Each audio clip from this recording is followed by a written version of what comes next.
All right. So another day, another discussion.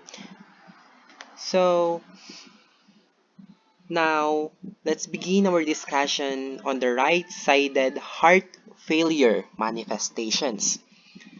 We have the objective, which is to discuss the right-sided heart failure manifestations. When the right ventricle fails in the right-sided heart failure, congestion in the peripheral tissues, and the viscera predominates. This occurs because the right side of the heart cannot eject blood and cannot accommodate all the blood that normally returns to it from the venous circulation.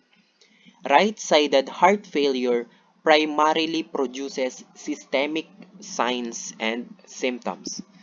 So, this is your right-sided heart failure, and I want you to remember the mnemonics, the ow head, in order for you to memorize it easier and faster. So now we have A. A is for anorexia and nausea. So this is a result from the venous engorgement and venous stasis within the abdominal organs. And next we have the W, weight gain. Um, it is one of the clinical manifestations of the right-sided heart failure. It is gaining weight. This is due to the detention of fluids in the body. And of course, we have the next one. We have the H, hepatomegaly. So hepatomegaly, it is the enlargement of the liver, and this may result from the venous engorgement of the liver.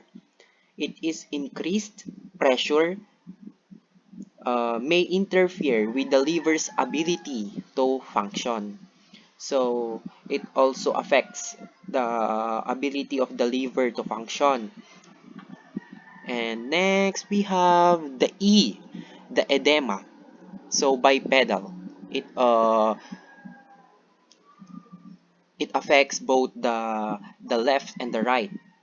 So usually it affects the feet and ankles and worsen the patient's stands or sits for a long period of time. And next we have the A, ascites. So ascites, this is the accumulation of fluid in the peritoneal cavity. It is the increased pressure within the portal vessels. It forces fluid to the abdominal cavity. And next, and the last, we have the distended neck vein.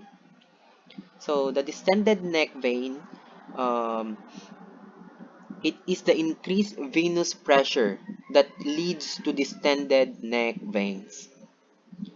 So I want you to give some tips when the right ventricle falls in the right-sided heart failure congestion in the peripheral tissues and the viscera predominates. So, eto,